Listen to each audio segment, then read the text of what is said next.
1 जनवरी से ज़राई आमदन पर टैक्स नाफिज कर देंगे। हुकूमत ने IMF को यकीन दहानी करवा दी। IMF और सूबों के मुज़ाकरात में आखिरी रोज़ को वफ्द को सूबाई सरप्लस बजट पर कायल कर लिया गया। IMF ने सूबों के ज़राई टैक्स पर इक़दामात का जायजा लिया। पंजाब हुकूमत ने स्मॉग के बायस अगले जुमे से इतवार तक लाहौर और मुल्तान में मुकम्मल लॉकडाउन का ऐलान कर दिया। दोनों शहरों में हेल्थ इमरजेंसी लगा दी गई। फैसले पर गवर्नर पंजाब का एतराज़, पूरे सूबे में स्मॉग इमरजेंसी का मुतालबा।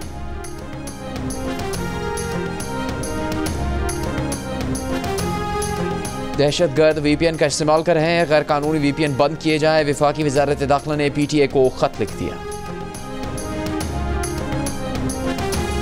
खेल मुमालिक को जोड़ने का जरिया होते हैं। पाकिस्तान और भारत दोनों बाहमी ताल्लुकात पर बात कर सकते हैं।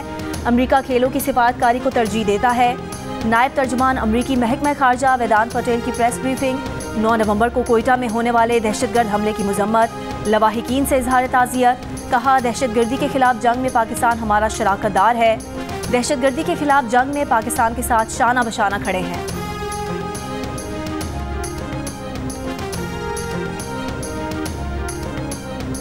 कराची समेत सिंध के 18 अजला में ज़िमनी बल्दियाती इंतखाबात में पीपल्स पार्टी की जीत। Chairman Pakistan People's party Bilawal Bhutto Zardari की कामयाब उम्मीदवारों को मुबारकबाद। कहा, कराची समेत सिंध भर में एक बार फिर तीर चल गया। आवाम ने एक बार फिर नफरत की सियासत को मुस्तरद करके अवामी खिदमत को चुना। PPP सिंध के सदर निसार कोड़ों की दीगर रहनुमाओं के हमरा बिलावल भुट्टो जरदारी और फरियाल तालपुर से बिलावल हाउस में मुलाकात। ज़िमनी बल्दियाती इंतखाबात में जमात की कामयाबी पर ब्रीफिंग दी।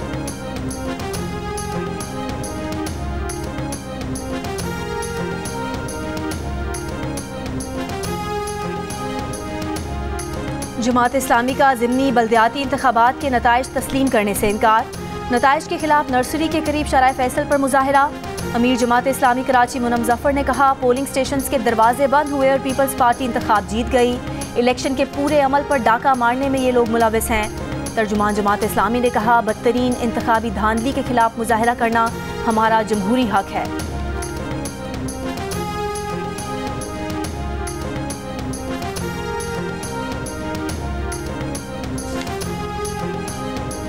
सिंध हाई कोर्ट ने MD कैट केस के तफसीली फैसले में तालीमी इदारों और बोर्ड्स में कमज़ोर रेगुलेटरी फ्रेमवर्क को पेपर लीक होने का बड़ा सबब करार दे दिया।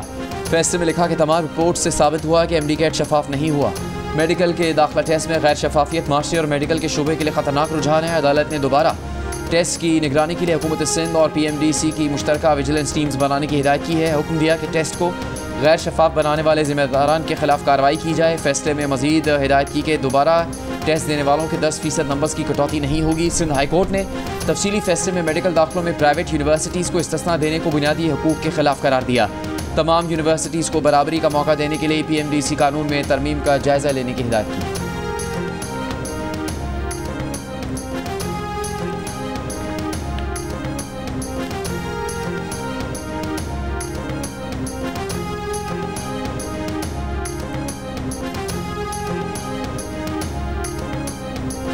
कराची में MD कैट का पेपर टेस्ट से 14 घंटे पहले ही आउट हो गया था। Pakistan medical and dental council के हुकाम का सेनेट की कायमा कमेटी बराए सेहत में इंकशाफ। PMDC हुकाम ने बताया कि FIA की फोरेंसिक रिपोर्ट के मुताबिक पेपर इम्तिहान से पहले रात 8:44 पर लीक हुआ, जबकि इंटेलिजेंस ब्यूरो ने कहा था कि सिंध में MD कैट का पेपर लीक नहीं हुआ था। हुकाम ने बताया कि अगले साल से PMDC medical and dental council के एडमिशन एंट्री टेस्ट खुद कराएगी। नया एडमिशन टेस्ट निज़ाम 10 साल के लिए बना रहे हैं।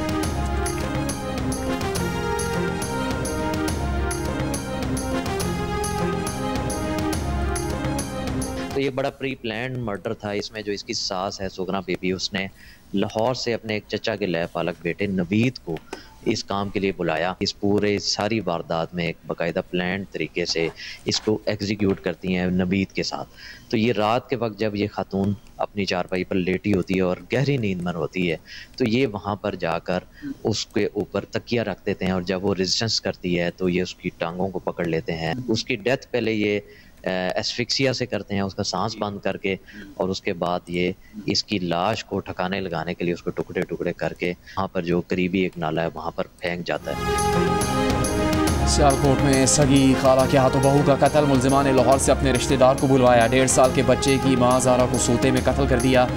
मुंह को तकिए से दबाकर जिंदगी छीन ली। शनाख्त छुपाने के लिए ज़ारा का चेहरा जला दिया और लाश को काट कर बोरियों में डाला। सास ने बेटी और नवासे के साथ मिलकर बोरियां बरसाती नाले में फेंक दी। पुलिस के मुताबिक ज़ारा का शौहर सऊदी अरब में रहता है। ज़ारा पाकिस्तान आती जाती थी। शौहर पैसे बीवी को भिजवाता, जिस पर सास और बहू में झगड़े होते। 1.5 महीना पहले ज़ारा पाकिस्तान आई तो सुगरा ने बेटी से मिलकर बहू के कत्ल का मंसूबा बनाया और कत्ल करने के बाद बहू के गायब हो जाने का ड्रामा रचाया। पुलिस ने शक पर मुल्जिमान को हिरासत में लिया तो उन्होंने सच उगल दिया।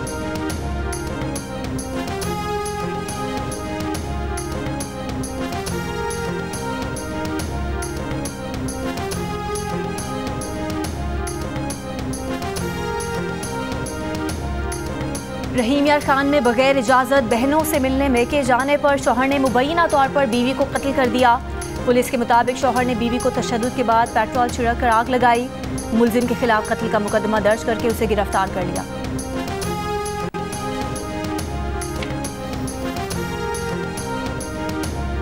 अडयाला जेल में 190 मिलियन पाउंड रेफरेंस पर समाअत बानी पीटीआई को कमरा अदालत में पेश किया गया। बुशरा बीबी की हाजिरी से इस्तिस्ना की दरख्वास्त मंजूर। पीटीआई वकील ने कहा कि इस्लामाबाद हाई कोर्ट ने हुक्म दिया था कि पहले मुल्जिमान की बरियत पर ट्रायल कोर्ट फैसला करे। एहतसाब अदालत ने रिमार्क्स दिए कि इस्लामाबाद हाई कोर्ट से अभी तक कोई हुक्मनामा मौसूल नहीं हुआ। नैब ने अदालत को बताया कि जिन वकला ने इस्लामाबाद हाई कोर्ट में दलाइल दिए उन्हीं की जानिब से तहरीरी तौर पर आगाह किया जाना चाहिए। मजीद समाअत 18 नवंबर तक मुलतवी।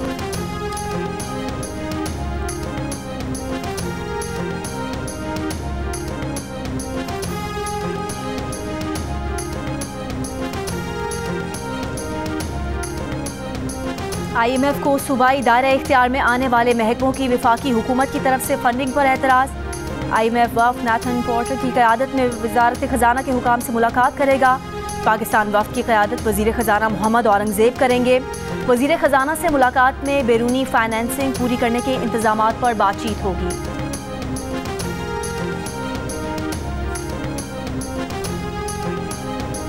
वफाकी वज़ीर इत्तलात अता तारड़ का कहना है कि पाकिस्तान का कार्बन के अखराज में हिस्सा न होने के बराबर है। इसके बावजूद पाकिस्तान को मौसमियाती तब्दीलियों के असरात का सबसे ज़्यादा सामना है। बाकू में मौसमियाती तब्दीली से मुताल्लिक़ कॉन्फ्रेंसी खिताब में कहा कि 2022 के सैलाब से पाकिस्तान बुरी तरह मुतासिर हुआ। मौसमियाती तब्दीली के चैलेंज से दुनिया को मिलकर निपटना होगा।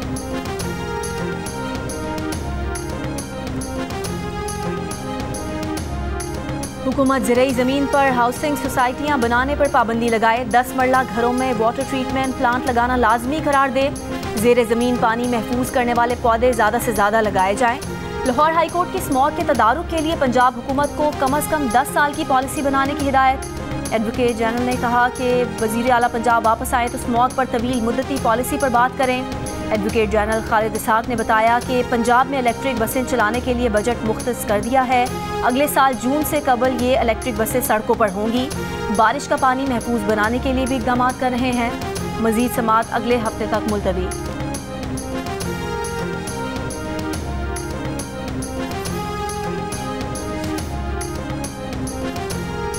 असलहा और शराब बरामदी केस में वज़ीर आला खैबर पख्तूनख्वा अली अमीन गंडापुर के वारंट गिरफ्तारी बरकरार। District and session court Islamabad ने पुलिस से गंडापुर के वारंट गिरफ्तारी की तामीली रिपोर्ट तलब कर ली। मजीद समाअत 23 नवंबर तक मुलतवी।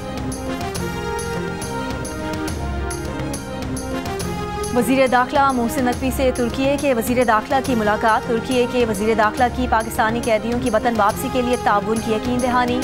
वज़ीर दाखिला की 23 अक्टूबर को अंकारा में दहशतगर्दों के हमले की मज़म्मत। मोहसिन नकवी ने कहा पाक तुर्की ताल्लुकात पायदार शराकतदारी में बदल रहे हैं।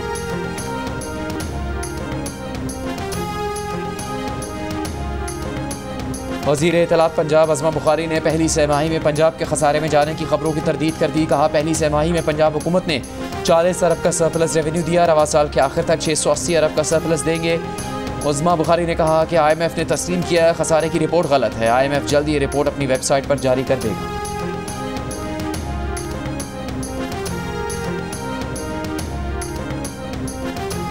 आसिफ जरदारी के कत्ल की साजिश का इल्ज़ाम। अदालत ने शेख रशीद को बरी कर दिया। इस्लामाबाद के जुडिशल मजिस्ट्रेट ने महफूज फैसला सुना दिया। शेख रशीद के खिलाफ थाना आपारा में 2023 में मुकदमा दर्ज किया गया था।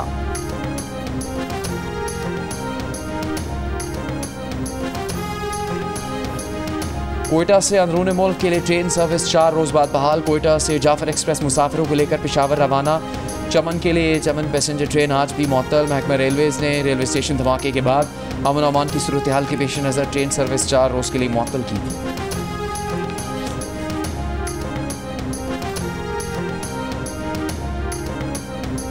पत्तोकी में टोल प्लाजा पर मुलाजमत करने वाला 23 साल नौजवान तशद्दुद से जाँ बहक, मुकदमा दर्ज। पुलिस के मुताबिक टोल प्लाजा सुपरवाइजर ने नौजवान पर 2000 रुपये चोरी करने का इल्जाम लगाया और अमले और सिक्योरिटी गार्ड्स के साथ नौजवान पर तशद्दुद किया।